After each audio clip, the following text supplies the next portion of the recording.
Welcome to this Partners in Care Mental Capacity webinar. This is webinar 8, and the context for today's session is restraint in a care setting, where we will consider what is restraint.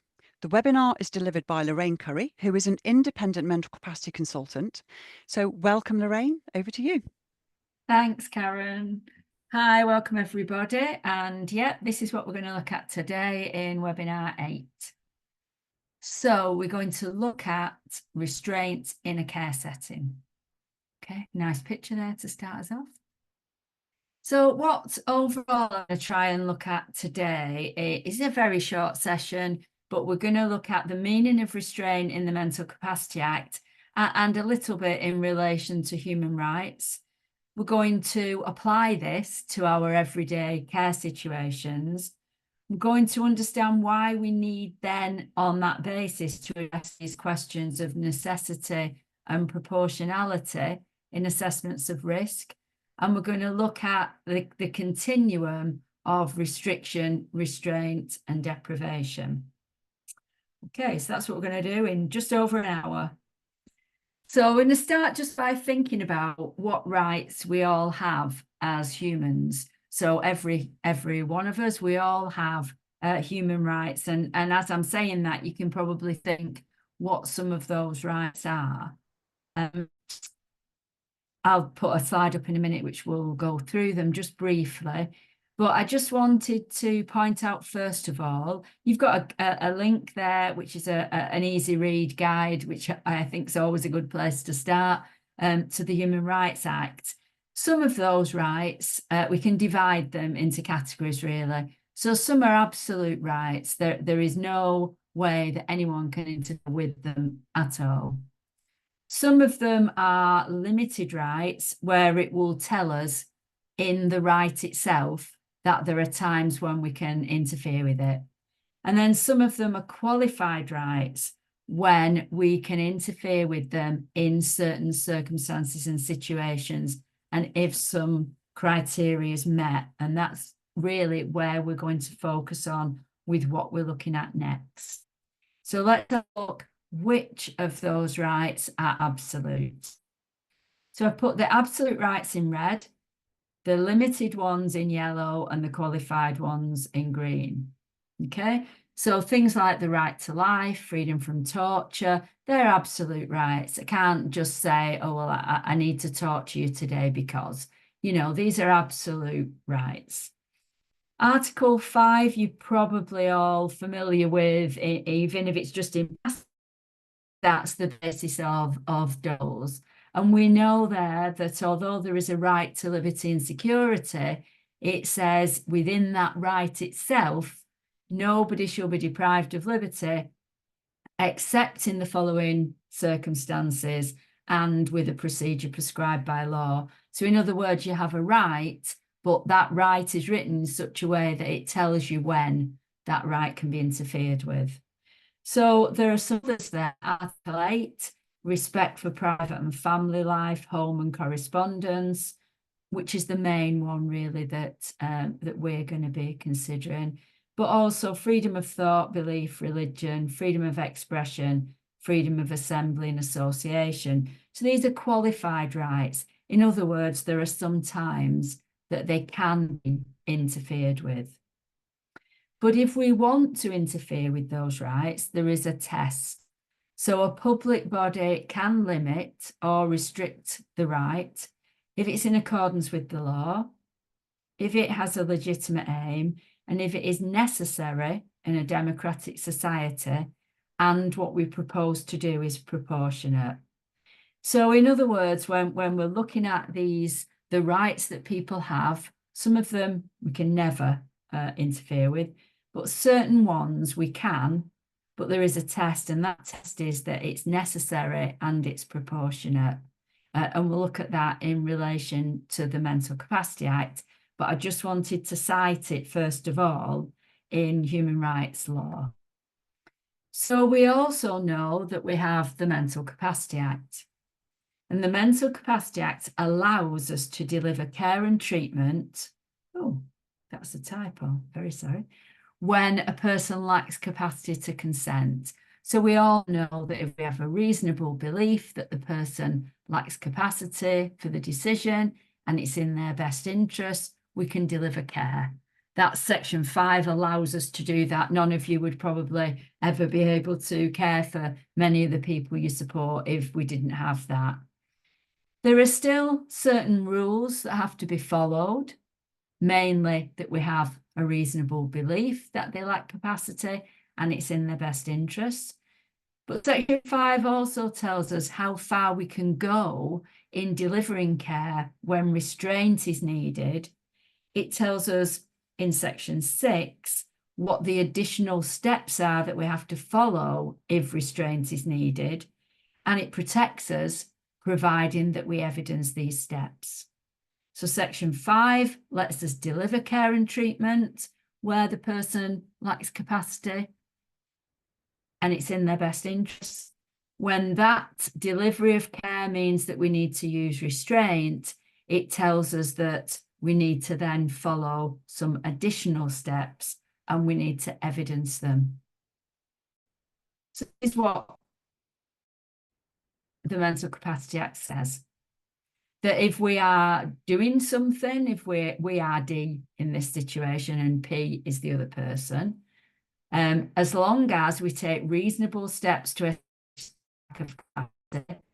and reasonably believe they do lack capacity and that it will be in the best interest to deliver this act, then we don't incur any liability.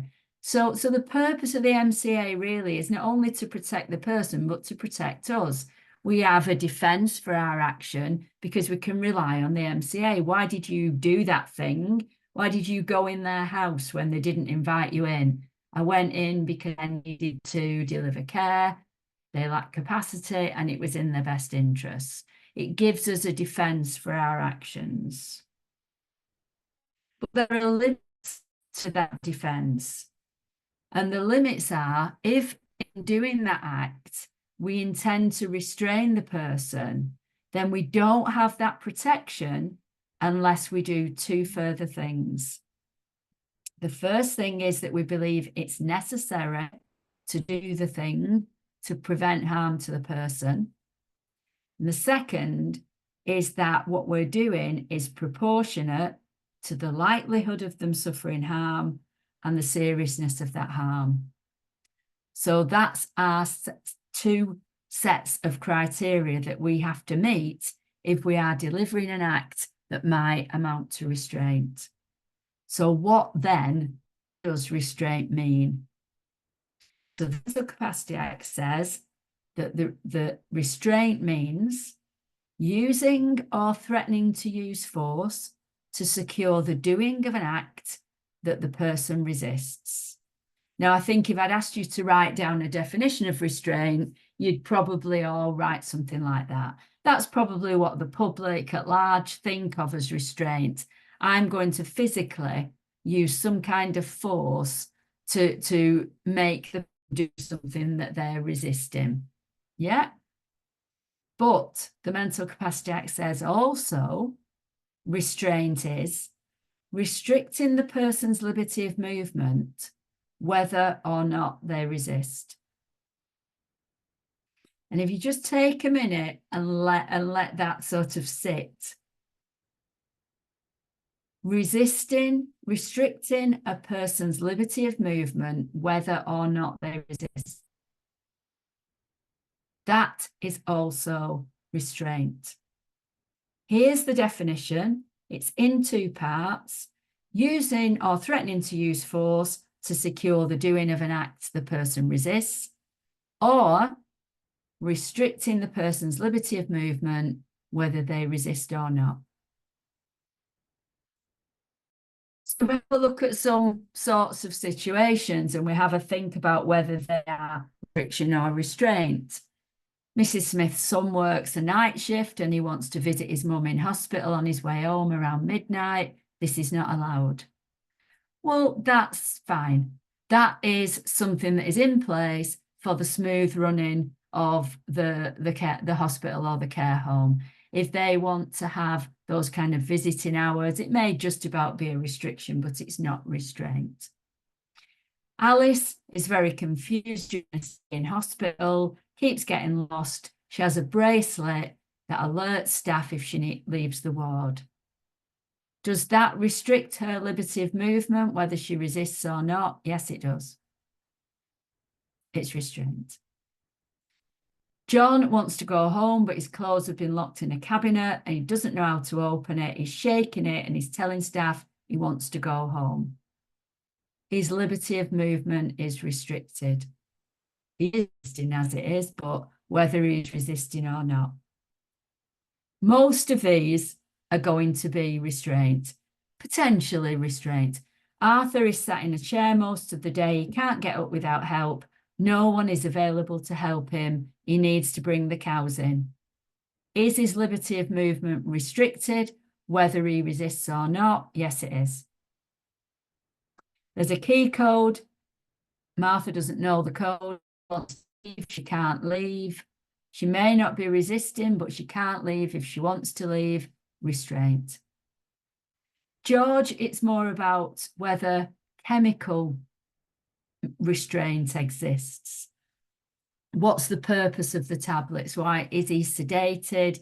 Is he sedated in such a way that he no longer has freedom of movement? We've got Tony has a nurse with him 24/7, essentially ensuring that he stays in hospital. Is that restraint? Yes. Restricts his freedom of movement, whether he resists or not. Now, Cyril is a different matter. He likes packets and packaging and he wants to go in the cupboard that's got the Kosh sign on it and nobody can go in. No, that's just a normal restriction like we're all subject to in the world, where, for example, we can't drive over 30 or whatever the roads. That's a normal restriction. Frida wants to go home, 3:30. Every time she tries to leave, someone suggests a nice cup of tea. Her liberty of movement is restricted, whether she resists or not. This is restraint. Okay. So what I want to unpick and look at with you is the two meanings: using or threatening to use force for an act that the person resists, or restricting the person's liberty of movement, whether or not they resist. So resisting is not a requirement. If there is something in place that restricts their movement, their liberty of movement, that fits within the definition of restraint, if it's intended to restrain a person. So we've got using or threatening to use force, and we've got the person resisting. So an example of that might be Mrs. Summer doesn't like needles. She's scared and she shakes visibly if she's in a situation where a needle is a possibility. Usually staff have found a way around managing her health conditions, but this year she's been told she must have a flu jab because of her deteriorating health condition. Staff know that this is going to be challenging, but the GP says it will be very quick. Firstly, they hope to distract her, but as a last resort, for a short period, 2 staff will gently hold each arm. That is probably restraint as we immediately think of it. So, I mean, she's not going to be in the garden like that picture, but it was the only one I could find. So somebody holding an arm, a person resisting, probably we're all alert to that as restraint. Interestingly, it was a Dawes case of AJ, but this is just interesting in terms of what is expected to be recorded. And the judge there said, in any case in which physical restraint is used in the care of an incapacitated adult, any physical intervention, whether considered to amount to restraint or not, should be recorded in the care plan maintained by the service provider and monitored by the statutory body responsible for commissioning the person's care. So these things that amount to restriction and restraint should be in the care plan, which you keep as the provider, and they should be monitored by the commissioner of that care. Now, we can perhaps discuss at the end whether that kind of monitoring happens, and in fact, whether that kind of recording happens. So the MCA also says restraint is restricting a person's liberty of movement, whether they resist or not. So Joan has early onset dementia. She's aware that her memory is not always reliable and sometimes she gets muddled. She lives at home with her husband and they manage things well between them. They live on a very busy road and sometimes when he's gone out, she gets anxious because she forgets where he's gone. When he goes to look for a paper in the morning, she asks him to lock the door because she might forget where he is and go looking for him. She's not anxious when he does this, she feels safe. Well, we don't know really from that story, she might ask him, but does she have capacity to understand the implications of that action? You know, she couldn't get out, what if there was a fire and so on. But even if she's happy with that and she lacks capacity really, but it's in her best interest, it still amounts to restraint, that she's resisting or not. So those people who may be in a certain part of a care home, the unit is locked, but they don't know that because they never really try to wander around or go anywhere else, still restricts their liberty of movement, whether they resist or not. So a person who isn't resisting, if their freedom of movement is restricted, is also restraint. The cup of tea to distract her from leaving, the reassurance, talking somebody around with the aim of preventing them from leaving, these still constitute restraint. So what does the mental capacity tell us that we have to do? So if we do an act that is intended to restrain, we're not protected by the MCA unless two rules are met. That the restraint is necessary to prevent harm to the person, and it's proportionate to the likelihood of them suffering harm and the seriousness of the harm. So what it means is having some kind of risk assessment that says why the door's locked, why the person's wearing a bracelet or a GPS to monitor them, why they'll be redirected if they try and leave. We need a risk assessment and we need our response to that. We need to say why it's necessary to prevent harm to the person and why it's proportionate to the likelihood of them suffering that harm and how serious that harm would be. So back to the another one with the needles. Mrs. Summer doesn't like needles, same as the earlier person. Usually staff have managed this. It's going to be quick, but they hope to distract her. And as a last resort, gently but firmly hold each arm. I don't know why she's changed from being called Joan to being called Mrs. Summer. Maybe she's called Joan Summer. So what we would need to say is, why is that restraint necessary? And it's necessary because it's the only way that can be identified to ensure that she gets the flu jab. And the flu jab itself is necessary because of the risks to her health. Why is it proportionate? Perhaps there's other things that we've thought of, but this is probably the least restrictive, an intervention for a very short period of time, and we'd have to evidence what kind of harm she would otherwise experience. Doesn't need to be a lengthy explanation. We're talking on the whole about pretty everyday things, but where restraint is involved, we have to make sure that there's some sort of record. Why is it necessary and why is it proportionate? And the two things, necessary and proportionate, are different. Again, just two short cases. There can be no power of public intervention simply because an adult proposes to make a decision or tolerate a state of affairs which most of us would consider neither wise nor sensible. So as we know, the MCA is specific in its principles that we can't be said to lack capacity just because we want to do something that's unwise. So we can't intervene just because somebody does something unwise. For us to intervene, it will need to be justified as necessary and proportionate.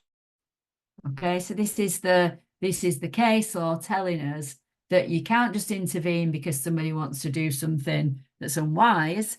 We can intervene only when it's necessary and proportionate.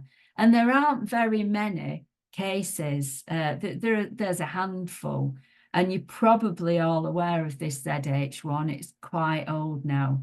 But this was a young man who, I think he was 16, 17, was taken to a swimming pool for a sort of familiarization exercise in a plan towards taking him swimming. So he had autism and a learning disability. And when he got to the pool, was like transfixed with the water and everything else.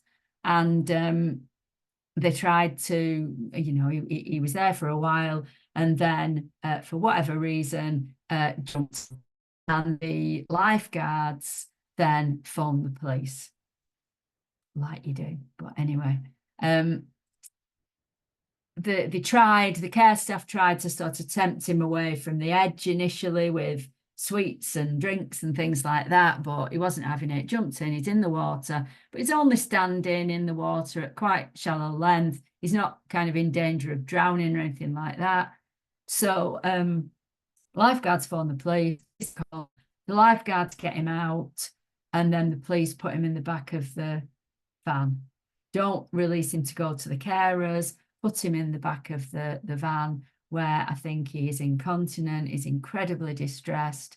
And the judge in the case, they argued that that action was necessary and that it was proportionate. I mean, I don't really know what they said to try and make that case, but the court said police restraint was unnecessary because the dangers that he faced were not severe, nor were the actions of the police proportionate, given that as an alternative to restraint, he could have been permitted to leave the pool by himself from the shallow end, or once they got him on the pool side, he could have just been released into the care of the carers. So there are just a couple of cases where it's case laws looked at and proportionality. Okay. But any restriction or restraint in a care plan requires evidence that it's necessary to prevent harm and proportionate to how likely that harm is and how severe it would be. Otherwise, there is no protection from the MCA. Now, I'm not going to ask you to answer these questions, but I'm going to ask you to think about them. How do you recognise and record restrictions and restraint in a care plan? And how then do you work through whether it's necessary, whether it's proportionate, and how and where do you record that? So I think that's a kind of thinking for after type of thing that I'm posing to you, really, to just think about that in terms of your own practice. So we've got the definition of restraint in the MCA. We've got an awareness of restraint in care and treatment plans and risk assessments. The only defence we have for our actions is in section 5 and 6 of the MCA. Many of those restrictions constitute restraint, and when you risk assess, you must consider necessity and proportionality. So we have it as a continuum, really. We've got general care and treatment that's provided under the MCA, no restrictions involved, just straightforward, person can't consent. We've assessed their capacity to consent to the care and determined with our reasonable belief that they can't. It's in the best interest to have a shower. No restriction or restraint is involved. That section 5 protects us there. Sometimes there may be some restriction involved in some of the care that we deliver, but it still stays sort of within that general care and treatment. And then there might be something which restricts the person's liberty of movement, whether they resist or not, or in some cases where they do resist. And section 6 covers us then so long as we have evidenced necessity and proportionality. And then if we move through that continuum, we move to deprivation of liberty.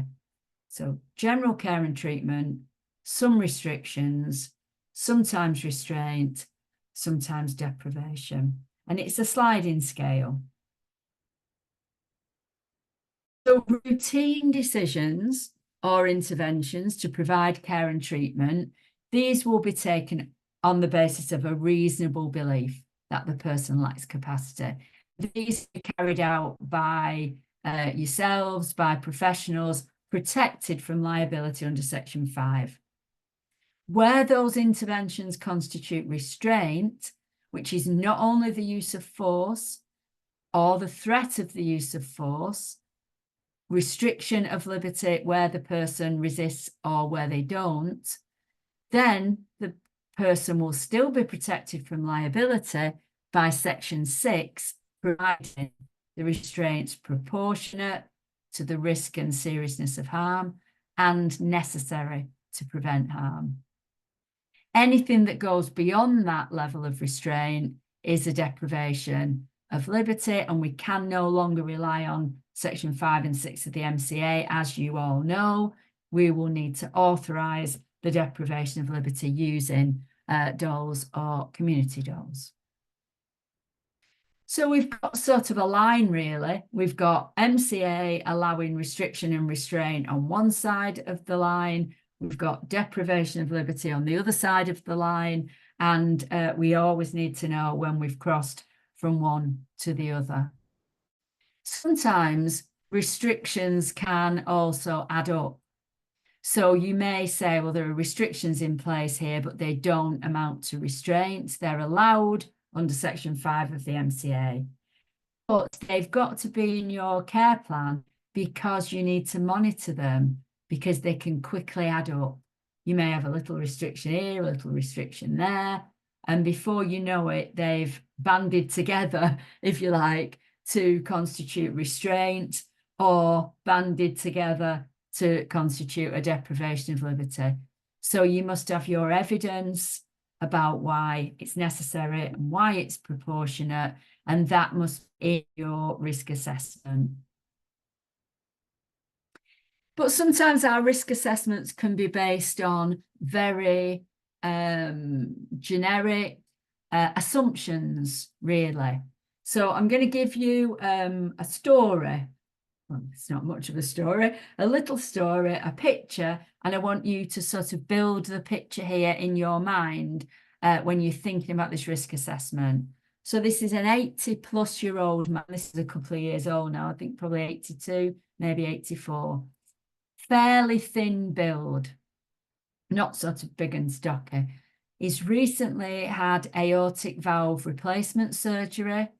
He's in that period of recovery, but still insists on frenetic physical activity, wants to climb, run, etc. There are concerns of a falls risk, and we are looking to reduce activity via risk assessment. Okay, so I just want you to imagine this chap now. So this is that person. For any of you that are too young to know who he is, this is Mick Jagger, who is the lead singer of the Rolling Stones, who is 80 odd, who has just had aortic valve replacement, and he's running about on his stage there. He's not a falls risk. We don't need to do a risk assessment to reduce his frenetic activity. We might just sit back and watch his frenetic activity, but I am being recorded, so I can't really say anymore. So what I'm trying to get at with this picture really is every risk is applicable to everyone just because of their age. So we might say, oh, is every 80-year-old at risk of falls? Well, no, they're not. We need to have risk assessments that are very specific with evidence to the risk of that person. So an example here, a bit closer to home, is John, who is anxious when travelling by car. He lives in a small group home and he has access to a multibility vehicle. Staff won't drive him because he grabs at them when they're travelling. He tries to open the door or get out the window. They've tried 2 staff sitting each side of him, well, 1 each side, 2 staff, without success. They use child locks on the doors, but he opens the windows. So they've risk assessed the dangers and decided that a Houdini harness is necessary for short journeys and proportionate to the likelihood and the severity of harm. So what you can see there is that there's not it's not a lengthy thing. We've got a situation that describes the risk. We've got a necessity to do something because there's risk of harm to him of falling out of the car. We're then looking for what is a proportionate response. And we've decided that these are relatively short journeys. So proportionate, because of that reason, really, they're proportionate to the likelihood and severity of harm. If something changed here and there needed to be a journey, sort of, you know, Land's End to John O'Groats, hundreds of miles, then we would have to review that situation. Is it necessary? We might need to find another mode of transport. We might need to find something more proportionate. But for the short journey, we've looked at the risk, we've looked at the harm, we need to do something, so that's necessity, and then we find something that is proportionate. Okay. Another example from practice that was about deprivation of liberty, but I'm using it really to give you the examples of necessity and proportionality being 2 different things. So was a Catholic priest, had been a Catholic priest for over 50 years. He suffered a stroke, which left him with high physical care needs. He was in a care home which was meeting his physical needs very well. But during the dole's authorisation, it became clear that he needed access to daily mass, observation of certain prayers and festivals, which the home couldn't meet.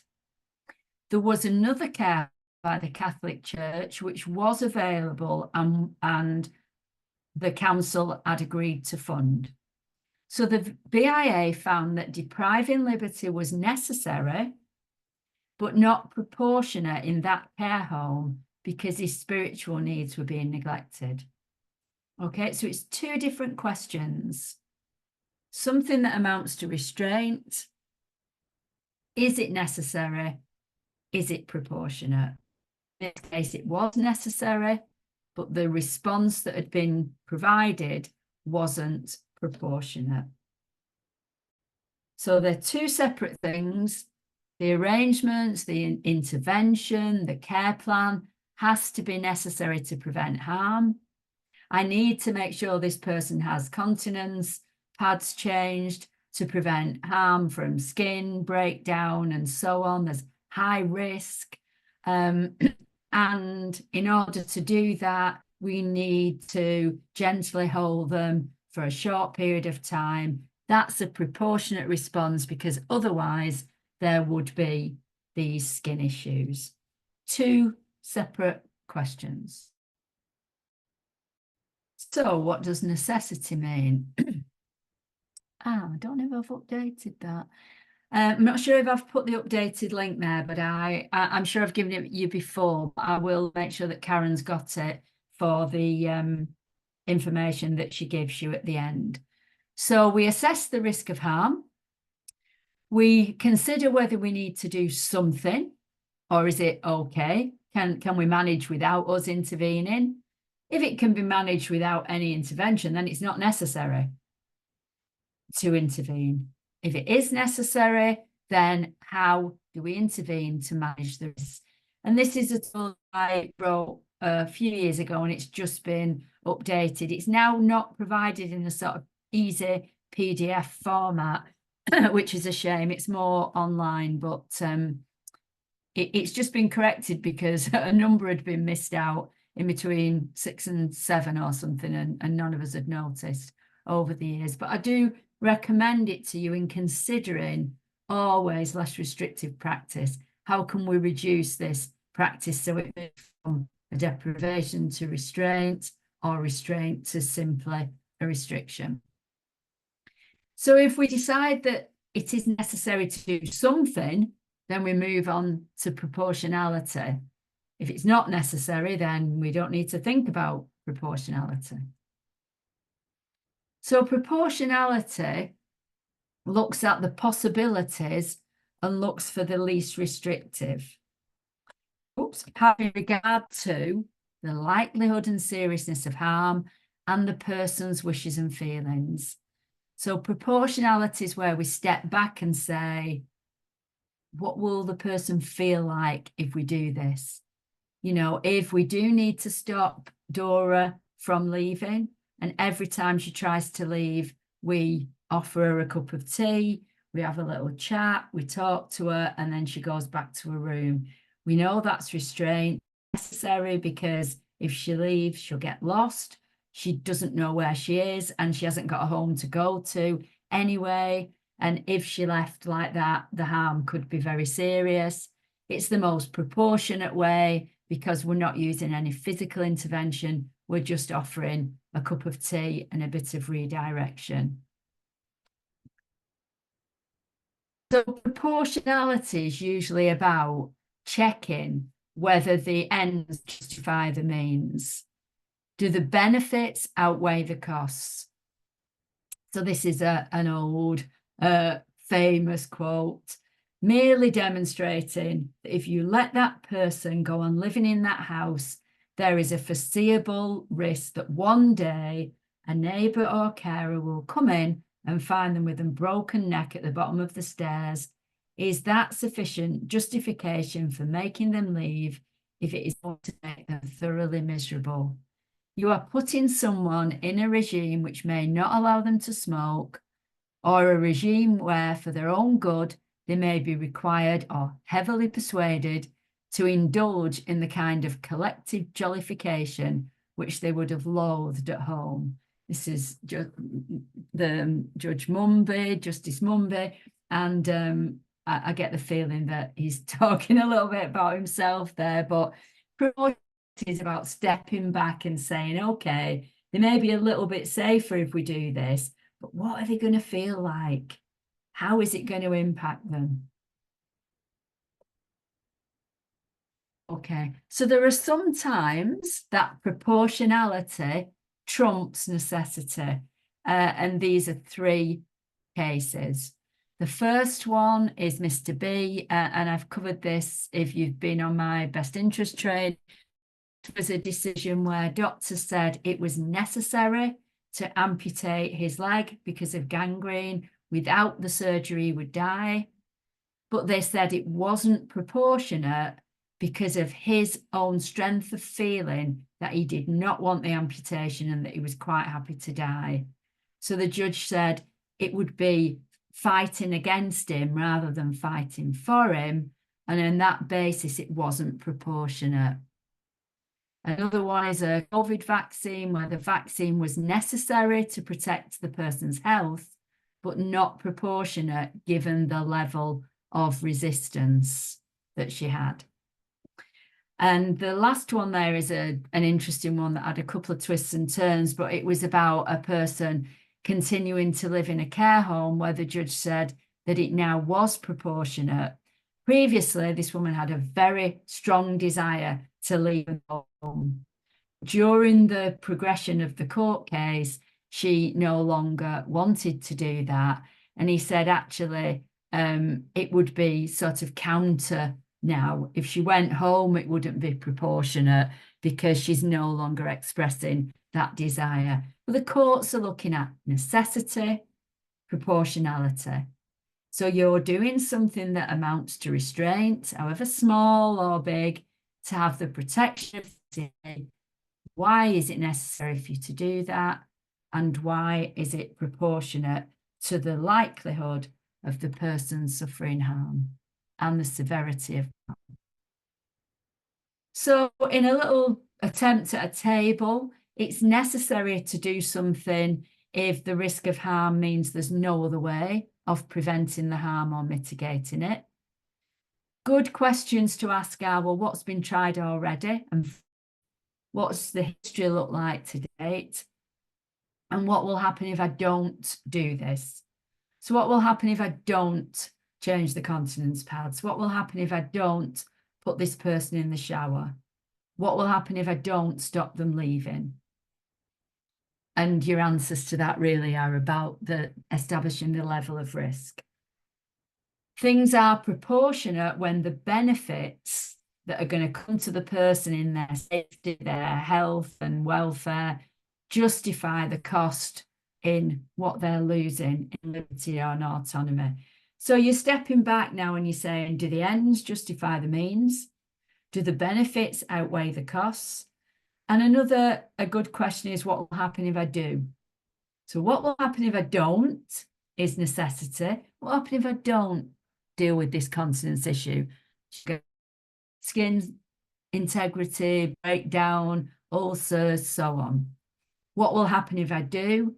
Well, there may be a little bit of distress, but it'll be for a very short time, and it's worth it in the benefits to her health and welfare in general. That's just a little table really to kind of help you with those questions. Another way of looking at it is necessity says, well, we need to do something. I could do this. And then step back and say, but should I do this? Proportionality is that should I do this question. I've already said this one, but what will happen if I don't? And what will happen if I do? These are little things that if they help you to remember any of this today, print it out, stick it on your wall. If it didn't help, just ignore it. So the protection offered by the Mental Capacity Act means you must know restraints in a care and support plan now. So these are not sort of future things. A lot of people got interested in necessity and proportionality because of LPS. This is MCA, good, solid MCA, 17 years old. 17 years we should have been doing this. So restraint should be in the care and support plan. It must also be shown that it's necessary and proportionate to be lawful and to protect you.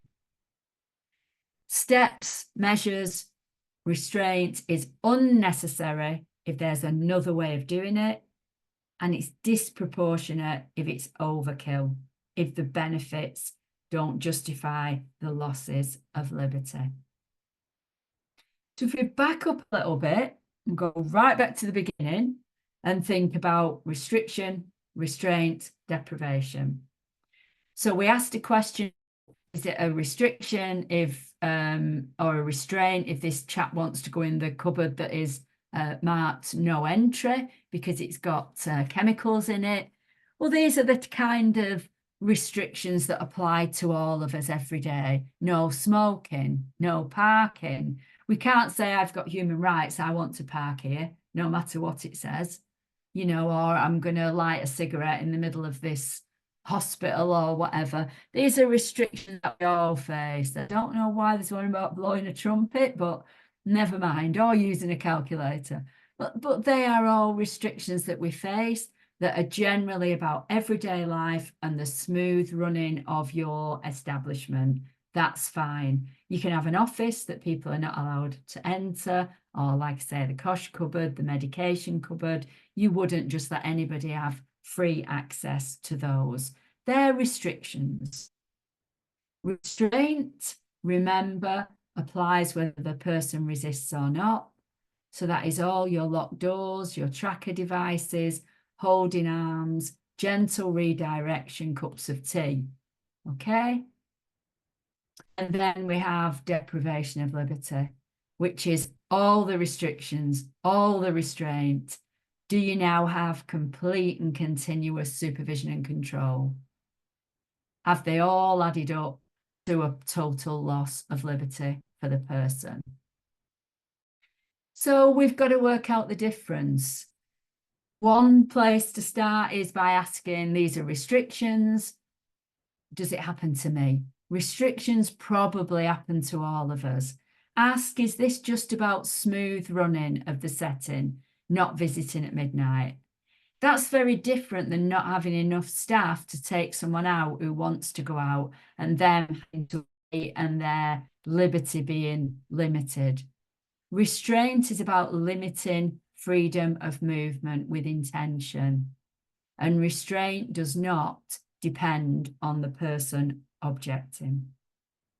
So remember that it's a continuum, and the way to protect yourself and those you support is to know the legal basis for your protection. Restriction, use MCA, record your evidence of a reasonable belief, your capacity assessment, your best interest decision. Restraint is a little bit further on. You evidence your harm, your risk, your necessity and proportionality.